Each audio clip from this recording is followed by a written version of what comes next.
आज से तकरीबन 4000 साल पहले हमारी इस जमीन के ऊपर एक ऐसा शहर बसता था कि जिस शहर की मिसाल दुनिया में कहीं नहीं मिलती थी। यह शहर इतना ज्यादा प्रोग्रेसिव था, तरक्की याफ्ता था, शानो शौकत से माला माल था कि दुनिया भर से लोग सिर्फ इस एक शहर को देखने आया करते थे, वो भी आज से 4000 साल पहले। इस शहर में कुशादा सड़कें थीं, खूबसूरत बुलंद बाला इमारतें थीं। इस शहर के कई बड़े बड़े गेट्स थे, हर गेट के साथ तकरीबन 250 मीनार थे। हर एक मीनार की हाइट थी 100 मीटर। मालो दौलत में भी इस शहर का कोई मुकाबला नहीं करता था। ये एक ऐसा शहर था जहां पर दुनिया की हर सहूलत मौजूद थी और ये शहर अपने इंतहाई शानदार और इंतहाई अजीबोगरीब हैंगिंग गार्डन्स की वजह से दुनिया की तारीख में हमेशा के लिए अमर हो गया। जी हाँ दोस्तों, वही हैंगिंग गार्डन्स जिनको दुनिया के 7 अजूबों में से एक लिखा भी जाता है और माना भी जाता है। इस शहर में मालो दौलत की इतनी रेल फेल थी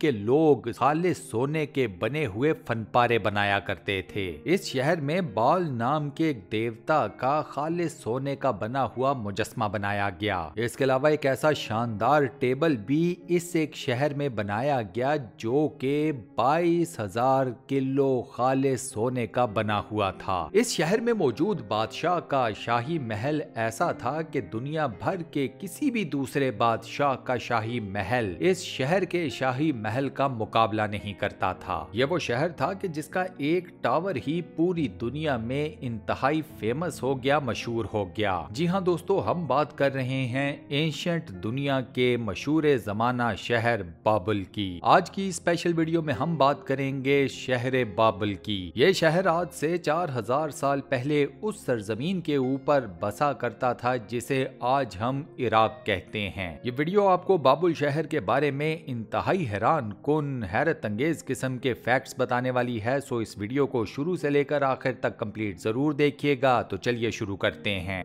आर्केडियन एम्पायर के गिरने के बाद 2 कौमें वजूद में आईं, एक द बेबीलोनियंस, दूसरी द असीरियन। बेबीलोनियंस इतनी ताकतवर कौम बन गई, वो इतनी तरक्की कर गई कि उसने इर्द गिर्द के सारे इलाकों के ऊपर कब्जा कर लिया। और फिर एक टाइम ऐसा भी आया कि जब मेसोपोटामिया की सारी सरजमीन के ऊपर बेबीलोनियंस का कब्जा था। ये उनकी मुमलिकत कहलाती थी। शहर बाबुल के लोगों ने जब अपनी मुमलिकत की सरहदों को फैलाना शुरू किया, उस वक्त उनके बादशाह का नाम था हम्मुराबी। ये हम्मुराबी का ही ख्वाब था कि वो बाबुल की मुमलिकत को जितना वसीओ अरीज कर सकता है वो कर दे। हम्मुराबी की बादशाहत के अंडर ही बेबीलोनियंस ने पूरे के पूरे मेसोपोटामिया के खित्ते को अपनी मुमलिकत बना लिया और ये सब कुछ सिर्फ चंद सालों के अंदर अंदर हो गया। हम्मुराबी ना सिर्फ अपने वक्त का ताकतवर तरीन बादशाह भी था, बल्कि साथ में वो इंतहाई ज़हीन किस्म का रूलर था। उसने सिर्फ अपनी मुमलिकत की सरहदें नहीं बढ़ाई, बल्कि उसने शहर बाबुल को भी बेतहाशा तरक्की दी। हम्मुराबी के अंडर शहर बाबुल ने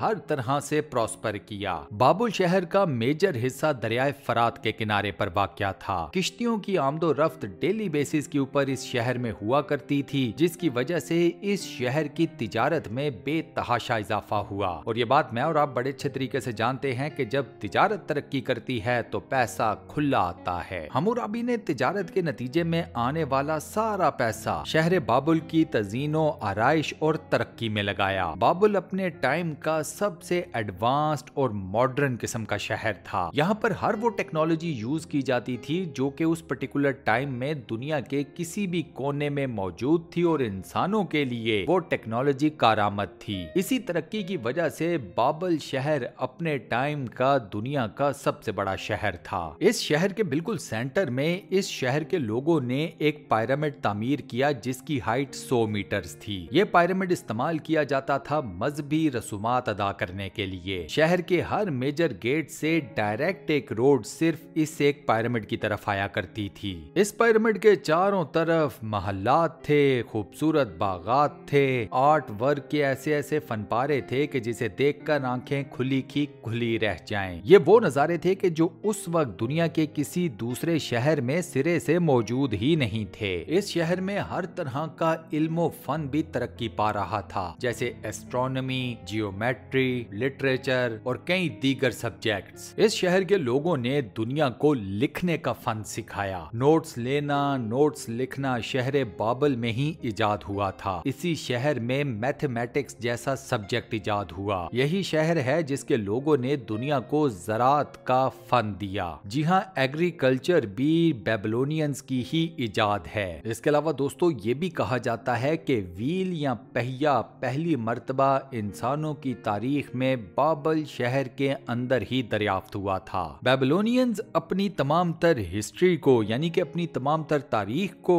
और अपने रोजमर्रा के तमाम उमूर को मिट्टी की बनी हुई टैबलेट्स के ऊपर लिखा करते थे। इन्हीं टैबलेट्स की वजह से हमें पता चला कि शहर बाबुल में क्या क्या हुआ करता था, बेबीलोनियंस अपनी जिंदगी कैसे गुजारा करते थे, उनकी हिस्ट्री क्या है। और इन्हीं क्ले टैबलेट्स की वजह से हमें ये पता चला कि उन लोगों ने अर्ली मैथमेटिक्स में क्या क्या चीजें इजाद की थीं। इस अर्ली मैथमेटिक्स की वजह से बेबीलोनियंस ने टैक्स कलेक्शन का निजाम भी इजाद कर लिया था। वो लोग टैक्स भी कलेक्ट किया करते थे। इसके अलावा इसी सब्जेक्ट की मदद से उन लोगों ने बेतहाशा बिजनेसेस भी इस्टेब्लिश कर लिए थे। इसी नंबर गेम का इस्तेमाल करके इन बेबीलोनियंस ने अपने लिए एक लूनर कैलेंडर भी इजाद किया, जो कि इंतहाई प्रिसाइज निकला। बेबीलोनियंस का बादशाह हम्मुराबी तारीख का वो पहला हुक्मरान बना जिसने ये ऑर्डर पास किया था कि शहर में मौजूद तमाम तर कवानीन को तहरीर किया जाए। इससे पहले इंसानों में किसी भी कानून को लिखने की, तहरीर करने की कोई भी रीत रिवाज मौजूद नहीं था। हम्मुराबी ने हुक्म दिया कि जायंट पिलर्स तामीर किए जाएं, यानी कि खास किस्म के मीनार जिनके ऊपर कवानीन को दर्ज किया जाता था।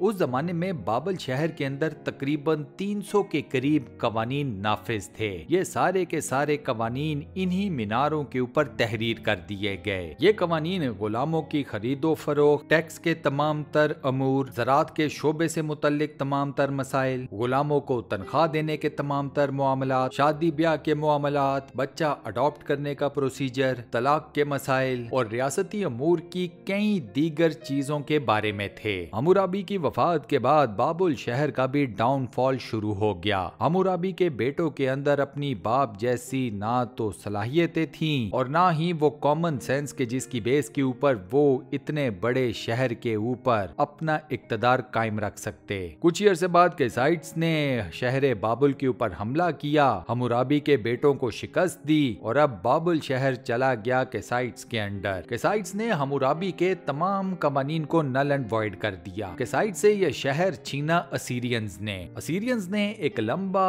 अरसा शहर बाबुल के ऊपर राज किया और उसके बाद एक मर्तबा फिर बेबीलोनियंस ने असीरियन से अपने इस शहर को वापस छीन लिया। बेबीलोनियंस अब दोबारा से अपने इस शहर को वही अरूज देना चाहते थे जो कि हम्मुराबी के जमाने में इस शहर को हासिल था। बेबीलोनियंस के दोबारा शहर बाबुल को अपने कब्जे में करने के बाद जो एम्पायर वजूद में आई उसे नियो बेबीलोनियन एम्पायर कहा जाता है। नियो बेबीलोनियन एम्पायर का सबसे बड़ा और सबसे बेहतरीन बादशाह उसका नाम था बख्त-ए-नसर। हम्मुराबी के बाद बेबीलोनियंस को जिस शख्स ने अरूज दिया वो बख्त-ए-नसर ही था। बख्त-ए-नसर के ही दौर में बाबुल शहर एक मर्तबा फिर सेंटर ऑफ द स्टेज बन गया। बख्त-ए-नसर ने बाबुल शहर को वही ग्लोरी एक मर्तबा फिर वापस सौंप दी जो कि हम्मुराबी के टाइम्स में इस शहर ने देखी थी। लेकिन बख्त-ए-नसर के इस दुनिया से जाने के बाद बाबुल शहर एक मर्तबा फिर ज़बूहाली का शिकार हो गया। हम्मुराबी के दौर में शहर बाबुल के अंदर एक ऐसा मीनार भी तामीर किया गया था जिसका जिक्र आपको बाइबल में भी मिलता है। इस मीनार का नाम था टावर ऑफ बाबुल। इस टावर के बारे में कहा जाता है कि ये यहाँ के लोकल्स ने तूफाने नू के फौरन बाद तामीर किया था। हिस्टोरियंस और आर्कियोलॉजिस्ट इस बात को तो मानते हैं कि बाबुल शहर का ये टावर बनाया तो गया था। मजहबी किताबों के अंदर भी इस टावर का जिक्र मौजूद है। लेकिन मजे की बात यह है कि बाबुल शहर की बाकियात में आज के दिन तक ये टावर किसी को नहीं मिला। इस टावर का क्या बना है इसके बारे में कोई हतमी राय मौजूद नहीं। और इसी अमेजिंग फैक्ट के साथ हम अपनी आज की इस वीडियो को यहाँ पर करते हैं दी एंड। दोस्तों आज की ये वीडियो आपको कैसी लगी, वॉइस ओवर कैसा लगा मुझे नीचे नीचे कमेंट सेक्शन में जरूर बताइएगा। वीडियो को बंद करने से पहले आपसे एक छोटी सी रिक्वेस्ट, और वो ये कि अगर आपने अभी तक हमारे इस चैनल को सब्सक्राइब नहीं किया हुआ तो बराए मेहरबानी चैनल को सब्सक्राइब जरूर कर लें और साथ बने हुए बेल के आइकन को लाजमन प्रेस कर दीजिएगा। बाकी अपना बहुत ख्याल रखिएगा। इंशाल्लाह मुलाकात होती है किसी नई बेहतरीन